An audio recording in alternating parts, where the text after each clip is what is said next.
Why does life feel so unfair? These words escaped the lips of a young man named Rafiq as he walked through the quiet streets of his town. His clothes were worn, his pockets empty, and his heart heavy with disappointment. For years, Rafiq had tried to build a future starting businesses, seeking mentors, chasing dreams. But failure followed him like a shadow. People called him unlucky. Some even laughed at his struggles. One night, as he wandered aimlessly, he found himself in front of an old, abandoned library. The windows were cracked, vines crawled up the walls, and the wooden sign above the door swayed in the wind. Something about it felt different, as if it was calling him. Rafiq muttering, "Maybe I'll find an answer in there." As he stepped inside, the scent of old parchment and dust filled the air. The towering shelves seemed untouched for centuries. He ran his fingers across the books until he saw one larger than the rest resting on a lone table in the center of the room. As Rafiq opened the book, its pages were blank. Confused, he flipped through, hoping to find something, anything. Then, a deep, echoing voice filled the air. Mysterious voice. "You seek wisdom, but do you have the courage to face it?" Rafiq's breath caught in his throat. He turned sharply, and there standing between the bookshelves was an old man with long silver hair and piercing eyes. His robe shimmered as if woven from moonlight. Rafiq whispering, Who are you?" The figure stepped forward, his presence both terrifying and calming. "Ghost, I am the ghost of wisdom. I have seen men rise and fall. I have watched kings lose their thrones and beggars build empires. But the question is not about them. It is about you, Rafiq. Are you ready to see the truth?" Rafiq swallowed hard.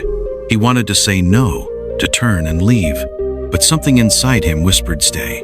The ghost raised his hand, and 3 doors appeared before him. Each door had a single word carved into it. Failure, regret, fear.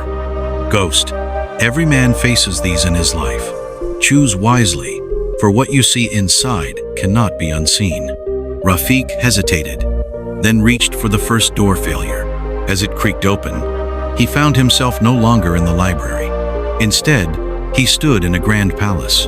A wealthy merchant sat on a golden throne, surrounded by treasures. But his face was not one of joy, it was of frustration, of deep sorrow. "Merchant, I was once like you." Rafiq stepped closer. The merchant continued, "Merchant, I failed many times, but instead of learning, I became bitter. I let my failures define me. I built this empire not from wisdom, but from desperation to prove I wasn't a failure.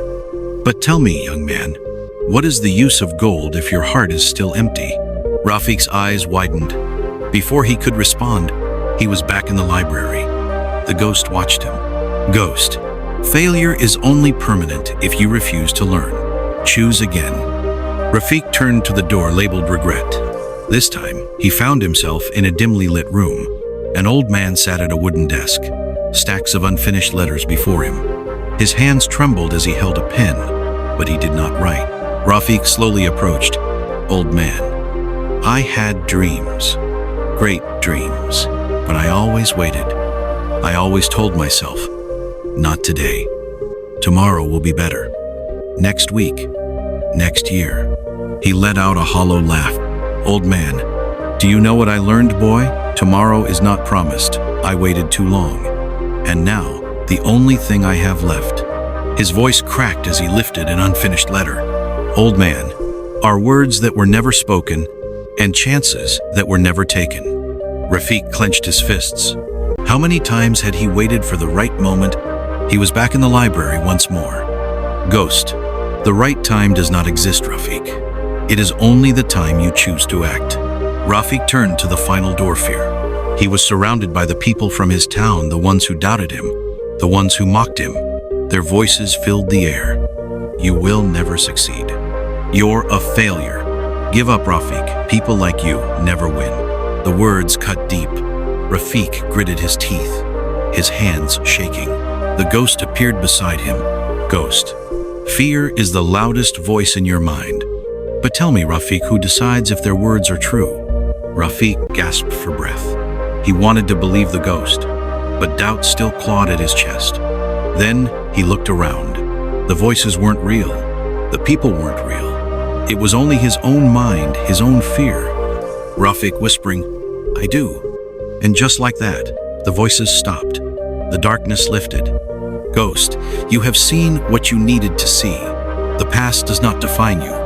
Fear does not control you. And failure is only the beginning of wisdom." Rafiq took a deep breath. "Then it's time for me to change." The ghost nodded. As the first rays of morning light shone through the windows, he faded into the air. The library doors opened once more, and Rafiq stepped out not as the man who had entered, but as someone new. Rafiq didn't need riches or luck. He had something far more valuable, the wisdom to face life differently. And so, he walked forward, not as a man running from his past, but as a man ready to write a new future.